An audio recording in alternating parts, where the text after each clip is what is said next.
Hello student, मैं लेके आया हूँ 10th बोर्ड क्लास के लिए बहुत ही इंपॉर्टेंट क्वेश्चंस।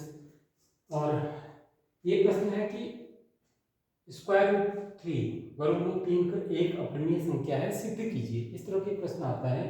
तो इस प्रश्न को करने के लिए जो भी इस प्रश्न में प्रश्न आएगा √3, √5, √7, तो इसको कैसे लिखना आपने, माना, ये जरूर लिखना है, माना कि √3 एक हटा देना है परिमेय संख्या है। माना कि √3 एक अपरिमेय न लिख के प्रमेय संख्या है। उसके बाद एक अगला स्टेप लिखना है, √3 बराबर a/b, जहां a और b सह अभाज्य संख्या हैं। अब ये सह अभाज्य संख्या क्या होती है? वो संख्या होती है जिनमें जो है किसी भी कॉमन नंबर से भागा नहीं जाता। मतलब जैसे मैं इसे इक्वल टू 3/5 लिख दूंगा तो वो स्वाभाज्य संख्या मानी जाएंगे। मतलब ए और बी में किसी अन्य नंबर से जो है ये डिवाइड नहीं होता। ये कर देना। उसके बाद क्या करना है कि यहाँ पे जो है a इक्वल टू आपको लिखना है √3b। a इक्वल टू क्या लिखना है आपको? √3b। ये a है, b को इधर कर देना है। उसके बाद दोनों तरफ वर्ग करने पर, दोनों तरफ आपको क्या कर देना है? वर्ग करना है। वर्ग करने पर मतलब कि आपको जो है दोनों तरफ जो है a को जो है a का स्क्वायर लिख देना है। √3 का वर्ग करेंगे तो 3 बचेगा, ये b का स्क्वायर कर देना है। ये करना है स्टेप वाइज। चाहे क्वेश्चन में √3 पूछा हो, √5 पूछा हो या √7 पूछा हो, बस वैल्यू यहाँ पे चेंज हो जाएगी। अगर 5 पूछा तो यहाँ पे 5 आ जाएगा। इसके बाद क्या करना है आपको? a² / 3 = b² कर देना है। अब यहाँ पे आपको यहाँ पे बताना है कि a²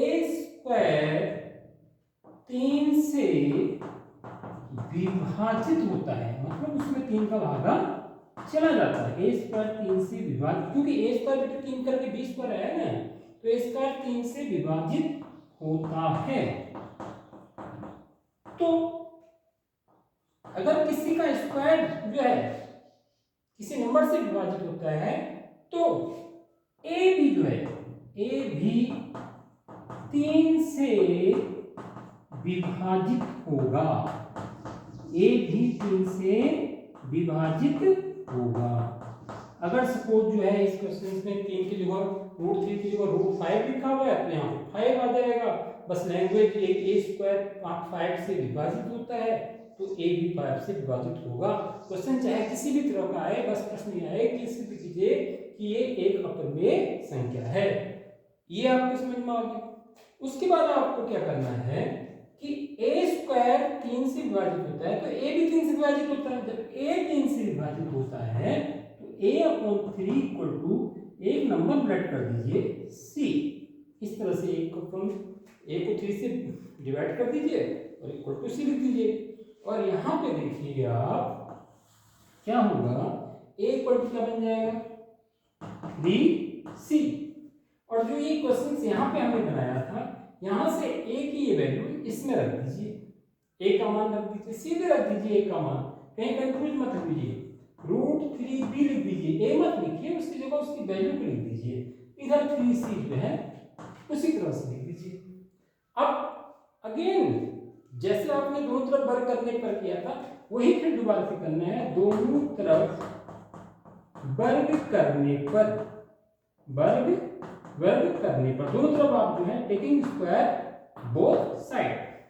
अब जब आप वर्ग करेंगे तो √3 का वर्ग, किसी भी स्क्वायर रूट का वर्ग जो है वर्ग करने पर जो है 3 हो जाता है। b का वर्ग करेंगे तो b की पावर 2 हो जाएगी, 3 का वर्ग करेंगे तो 9 हो जाएगा, c का वर्ग करेंगे c² हो जाएगा।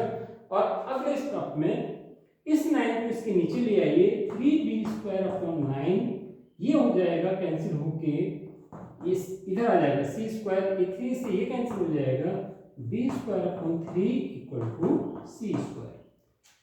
जैसे यहाँ a² / 3 = b² आया था और आपने लिखा था कि a² 3 से विभाजित होता है तो a भी 3 से विभाजित होगा। ऐसे ही आपको यहाँ पे लिखना है b² 3 से विभाजित होता है,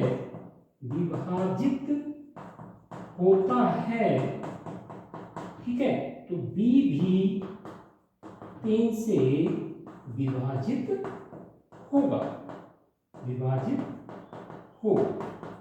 उसके बाद क्या करना है, हमने जो है जो a और b ले रखी ये सहअभाज्य संख्याएं हैं। सहअभाज्य संख्या का मतलब ये दोनों नंबर किसी भी नंबर से विभाजित नहीं होती हैं। तो अब हमको लिखना है परंतु a और b जो हैं सहअभाज्य संख्याएं हैं। कैसी संख्याएं हैं? सहअभाज्य संख्याएं हैं। तो ये सहअभाज्य संख्याएं हैं, लेकिन यहाँ पर तो स्वभाज्य संख्या आ नहीं रही है। तो इसका मतलब हुआ जो हमने माना था तो हमारा कथन गलत है। हमारा जो हमने कहा था कि ये प्रमेय संख्या है तो ये गलत है, हमारा कथन गलत है बस। और उसके बाद अतः √3 एक अप्रमेय संख्या है। बस बहुत ही इंपॉर्टेंट प्रश्न है, जरूर पूछा जाता है। 3 की जगह 5 पे हो जाए, अगर आप एक क्वेश्चन को रट लिए और 3 की जगह 5 पे अगर क्वेश्चन आ जाता है तो भी आप इसको इस तरह से सिंपल सी लैंग्वेज में लिख के कर सकते हैं। इंग्लिश मीडियम वाले क्वेश्चन अगर कोई बच्चा देख रहा है तो वो भी जो है इसमें √3 इज ए इरेशनल नंबर्स, ठीक है, इसमें लिखिएगा let the √3 be a rational numbers, √3 equal to a upon b where a and b are co-prime numbers, a equal to √3 taking square both the sides, ये आ जाएगा। here a square is divisible by 3 तो a is also divisible by 3, a upon 3 equal to c, a की value यहाँ put कर दीजिए, squaring both side कर दीजिए, सेम स्टेटमेंट यहाँ पर b स्क्वायर अपॉन 3 आ जाएगा, b square is divisible by 3 तो b is also divisible by 3 but here a and b are co-prime numbers तो therefore our statement is wrong, ठीक है। Last में therefore √3 is the irrational number, वो भी easily इस तरह से इस क्वेश्चंस को कर सकते हैं। तो अगर आपको वीडियो पसंद आए तो वीडियो को लाइक करिए, सब्सक्राइब करिए और इसी तरह से मेरी वीडियो देखते रहिए। वीडियो देखने के लिए धन्यवाद।